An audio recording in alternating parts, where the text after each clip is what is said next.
नमस्कार मित्रांनो, मी गणेश मानकर इग्नाइट अकॅडमीच्या या व्हिडिओमध्ये तुम्हा सर्वांचे स्वागत करतो। तुम्ही देखील 4थी पास असाल तर तुम्हाला देखील बॉम्बे हायकोर्टमध्ये नोकरी जी आहे तर ती मिळू शकते। बॉम्बे हायकोर्टचं जे काही औरंगाबाद खंडपीठ आहे, आता त्याचं नाव त्यांनी औरंगाबादच ठेवलंय, अजून ते संभाजीनगर आणि सोबत याचं बॉम्बे पासून मुंबई ते पण नाही झालेलं आहे। तर याच्या जी संभाजीनगरची जी काही बेंच आहे तर त्या बेंचवर तुम्हाला परमनंट सरकारी नोकरी म्हणजे एकाच ठिकाणी बदलीचं काही टेन्शन नाही, फक्त 4थी पासवर मिळणार आहे। संपूर्ण माहिती सांगणारे व्हिडिओ तुम्हाला शेवटपर्यंत पूर्ण बघायचा आहे। बघा, मुंबई उच्च न्यायालयाच्या खंडपीठ औरंगाबाद यांच्याकडून 17/8/2026 रोजी आलेली ही जाहिरात तुम्ही पाहू शकतात। याच्यामध्ये पदाचं नाव काय असणार आहे, पदाचे नाव, तर ते पदाचे नाव आहे स्वयंपाकी म्हणजे कुक। या पदासाठी करतायत तुम्ही कुक। मग तुम्ही एकदम मास्टर शेफ असाल तरी ते कुकच म्हणतात तुम्हाला। 17 पदांसाठी आहे। 17 उमेदवारांची निवड यादी आणि 4 उमेदवारांची प्रतीक्षा यादी तयार करण्यासाठी जे आहे तर तिथं अर्ज जे आहे तर ते मागवण्यात येत आहे। मग टोटल बघा, एकूण जे रिक्त पद असतील तर ते 18 असतील। दिव्यांगांसाठी एक पद राखीव असेल, परंतु दिव्यांगांसाठीचं एक पद सध्या भरता येणार नाही, कारण की ऑलरेडी मुंबई उच्च न्यायालयाचे मार्गदर्शक तत्वे अजून तयार झालेले नाही आहेत। ते तयार झाल्यावरच हे दिव्यांगांचं जे एक पद आहे तर ते भरण्यात येईल। निवड यादी मध्ये 17 लोकांना घेण्यात येईल आणि 4 लोकांना वेटिंग मध्ये जे आहेत तर ते इथं स्थान देतील। ओके, तरी अशा पद्धतीने आहे। आता याचा संपूर्ण जो कारभार आहे ना तर तो ऑफलाईन पद्धतीचा आहे, काही ऑनलाईन वगैरे अजून काहीच नाही। हे अजूनही ऑफलाईन पद्धतीने जे आहे तर ते तुम्हाला अर्ज जो आहे तर तो ऑफलाईन पद्धतीने करायची माहिती तुम्हाला आज ऑनलाईन देतोय मी, पण ऑफलाईन पद्धतीने करायचंय। 10 सप्टेंबर 2026 पूर्वी सायंकाळी 5 वाजेच्या पूर्वी तुमचं ऑफलाईन जे काही पोस्टाद्वारे जे काही अर्ज पाठवणार आहेत तर ते आधी गेलं पाहिजे। पत्ता आहे प्रबंधक प्रशासक मुंबई उच्च न्यायालय खंडपीठ औरंगाबाद, जालना रोड, छत्रपती संभाजीनगर आणि हा पिनकोड। या माध्यमावर कोणत्याही डायरेक्ट पोहोचवायचे स्पीड पोस्टाद्वारे तुम्हाला तिथं जे आहे तर ते तुमचा अर्ज इथं पोहोचवायचा आहे। अर्ज पण त्यांनी वेबसाईटवर दिलेला बघा, हे वेबसाईटवर त्यांनी ऍप्लिकेशन फॉर्म जो आहे तर तो आलेला आहे। वाटल्यास मी तुम्हाला वेबसाईटची लिंक कमेंटमध्ये उपलब्ध करून देतो। हा अशा पद्धतीने तुमचा अर्ज असणार आहे। फार आम्ही जेव्हा लहान होतो तेव्हा हे अर्ज पाहिजो, अजून पण ते अशाच पद्धतीचे अर्ज जे आहेत तर ते येतात। ऍक्च्युली ते ऑनलाईन असलं तर बेटर झालं असतं, पण ठीक आहे। चला, बाकीची माहिती मी तुम्हाला सांगतो आता। सगळ्यात आधी उमेदवार 4थी पास पाहिजे, फक्त काय पाहिजे 4थी पास पाहिजे, वरती किती पास असेल, पार पीएचडी झाली असेल तरी अलाउड आहे त्याला। 18 वर्ष पाहिजे किमान, मॅक्सिमम 38 वर्ष आणि सोबत 43 वर्ष हे कॅटेगरीचे जे उमेदवार असेल त्यांना। 18 जागांमध्ये कॅटेगरी नसते हे तुम्ही इथे लक्षात घ्या। 18 जागा ओपन टू ऑल असतात, फक्त तुम्हाला वयाचा लाभ घेण्यासाठी कॅटेगरीचा उपयोग होतो। त्याला मराठी आणि हिंदी अशा दोन्ही भाषा ज्या आहेत तर ते लिहिता वाचता येणे गरजेचे आहे। सोबत मान्यता प्राप्त संस्थेचे स्वयंपाक अभ्यासक्रम प्रमाणपत्र, म्हणजे खरेच कुक आहात का फक्त मॅगी बनवणारे कुक आहात तर ते इथनं कन्सिडर होणं गरजेचे असतं, म्हणून ते मागतात तुमच्याकडून।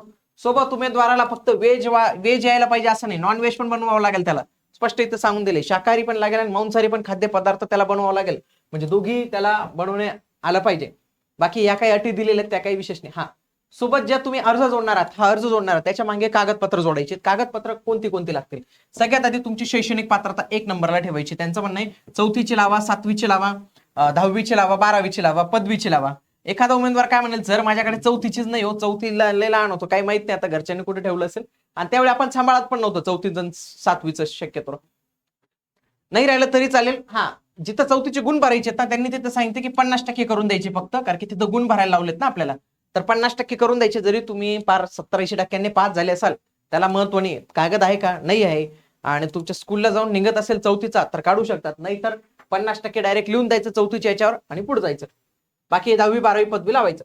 पुढे जन्मतारखेचा पुरावा लागेल। याच्यासाठी तुम्ही शाळा सोडण्याचे जे प्रमाणपत्र आहे तर ते एलसी वगैरे लावू शकतात, किंवा जन्मदाखलेचं जे काही प्रमाणपत्र येतं ते लावू शकतात। एसएससी बोर्डाचं प्रमाणपत्र येतं ते पण तुम्ही लावलं, त्याच्यावर पण बर्थ डेट असते। जे काही दिव्यांग उमेदवार असतील त्यांनी दिव्यांगांचा दाखला लावण्याचं गरजेचं आहे। जातीचा दाखला हे याचा उपयोग खरं तर वयाचीच लाभ घेण्यासाठी होतो, बाकी काही लाभ तिथं भेटत नाही। सोबत तुमचा काही अनुभव वगैरे असेल तर त्या व्यावसायिक केटरिंग हॉटेल मालकाने तुम्हाला काही प्रमाणपत्र दिलं असेल तर ते लागेल। सोबत कुकचं प्रमाणपत्र पण लागेल, ते कसं करणार आहे ते। एकदम काही विशेष अशी डिश बनवता येत असेल त्याचं काही प्रमाणपत्र असेल तर ते लावा, म्हणजे उद्या तुम्हाला इंटरव्ह्यू वगैरेला खूप ते कामात येईल। महाराष्ट्राचेच रहिवासी फॉर्म भरू शकतात, भारताचे इतर लोक भरू शकत नाही। विवाहित महिलांच्या नावात जर बदल झाला असेल त्यांना एकतर राजपत्र लागेल किंवा त्यांच्या विवाह प्रमाणपत्राची प्रत जी आहे तर ती त्यांना इथं गरजेची असणार आहे। सोबत त्यांना आधार कार्डची प्रत लागणार आहे। काय आधार कार्डची प्रत जी आहे तर ती लागणार आहे, आधार कार्ड त्यांना लागणार आहे।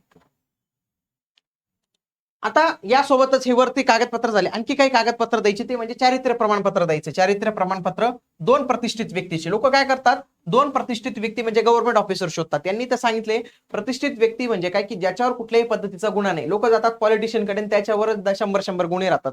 ते चालत नाही मित्रांनो. तुम्हाला काय पाहिजे, नीट अँड क्लीन माणूस पाहिजे. एखादा शिक्षक धरा, मास्तर धरा आणि त्याच्याकडनं ते साईन करून घ्या, चालून जाईल, ते काही विशेष नाही. पुढे लहान कुटुंब प्रमाणपत्र पाहिजे, कारण की 2 पेक्षा कमी मुलांचं प्रमाणपत्र लागतं, ते असतं, ते इंटरनेटवरून किंवा खाली दिलेलं असतं, होऊन जातं. स्वतःचा पत्ता एकदम ठळक अक्षरात लिहायचं आणि 5 रुपये पोस्टाचे तिकीट लावलेले कोरे पाकिट जे आहे तर ते पाठवायचंय सोबत. पासपोर्ट आकाराचा स्वतःचा फोटो सोबत द्यायचा आहे. उमेदवाराने त्याला जे जे काही डिश बनवता येतात, खिचडी बनवता येते, वरण भात बनवता येतो, मटन बिर्याणी बनवता येते, चिकन बिर्याणी बनवता येते, असे जे जे काही तुम्हाला येत असेल ते सगळ्यांची यादी तुम्हाला तिथे द्यायची आहे. ओके.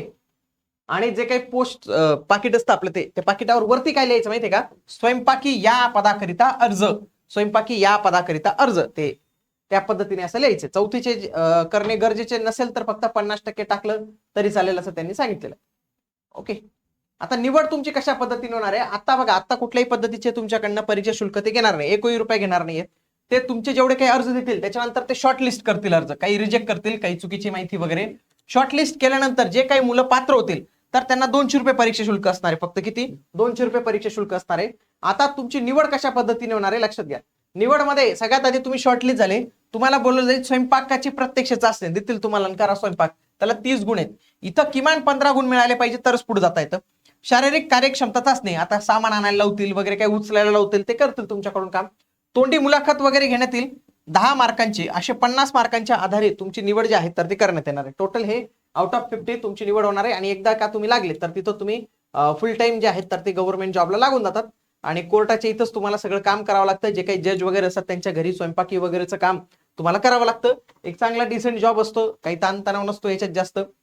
ज्यांना जॉईन करायचे असेल आणि ज्यांच्याकडे कुक वगैरेचं काही असेल सर्टिफिकेट वगैरे तर ते नक्की जॉईन करू शकतात. तुमची काही समस्या, तुमचे काही प्रॉब्लेम असेल तर मला कमेंटमध्ये नक्की कळवा. बरेच उमेदवार म्हणतील की सर आम्हाला हा फॉर्म द्या. आता या फॉर्मच्या संदर्भात मी काय करतो, डायरेक्टली ही लिंक देतो तुम्हाला, ही लिंक देतो. आणि या लिंक मध्ये बघा, short advertisement, detail advertisement, application form आहे. ऍप्लिकेशन फॉर्म इथं क्लिक करायचा, तुमचा डायरेक्ट डाउनलोड होऊन जाईल. तुम्हाला ही डायरेक्ट हीच लिंक उपलब्ध करून देतो कमेंटमध्ये. ओके. बाकी काही तुमचे प्रश्न असतील तर मला नक्की कळवा. भेटूया पुढील व्हिडिओमध्ये. तोपर्यंत जय हिंद, जय महाराष्ट्र, धन्यवाद.